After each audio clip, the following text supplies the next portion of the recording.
Israel और फलस्तीन के बीच में एक दफा फिर से जंग छिड़ चुकी है। 7 अक्टूबर सुबह 6:30 बजे की बात है, जब ज्यादातर इजरायली लोग अपने घरों में सो रहे थे कि अचानक से air and sirens Bazna start हो गए। कुछ ही देर बाद रॉकेट्स बरसना शुरू हो गए। तारों की तादाद में रॉकेट छोड़े गए। इजरायली डिफेंस फोर्सेस एस्टिमेट करती है कि 2200 रॉकेट्स फायर किए गए, लेकिन हमास ग्रुप कहता है कि 5000 रॉकेट्स फायर किए गए।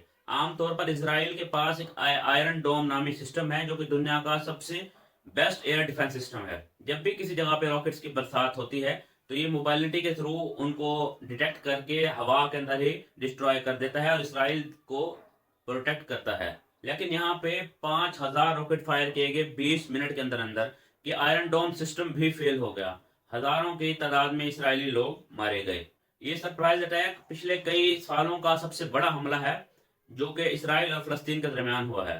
और अभी का ये हमला भी किसी फुल स्केल वॉर से कम नहीं है। हमास ने सिर्फ रॉकेट्स के अलावा बाकी हर जगह से अटैक किया। हवा से, समंदर से, जमीन से, हर जगह से अटैक किया।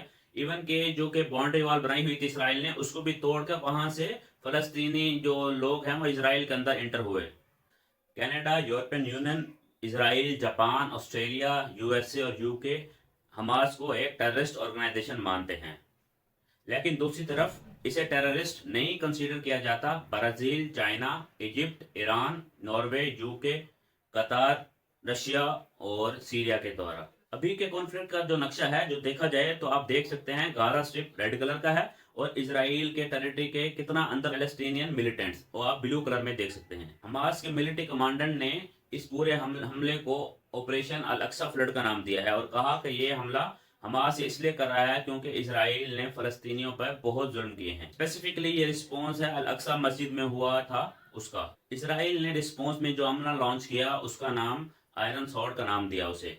इसराइली डिफेंस फोर्सेस, जिन्हें आईडीएफ कहा जाता है, इन्होंने अपनी नेवी, एयरफोर्स और ग्राउंड फोर्स सबको तैनात किया है। इसराइल के एनर्जी मिनिस्टर ने गाजा की जो बिजली सप्लाई है वो काट दी है।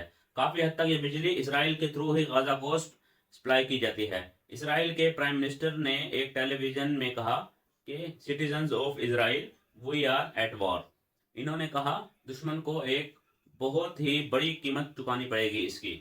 डिफेंस मिनिस्टर की स्टेटमेंट थी कि हमास ने बहुत बड़ी गलती की है और इसराइल इस जंग को जरूर जीतेगा।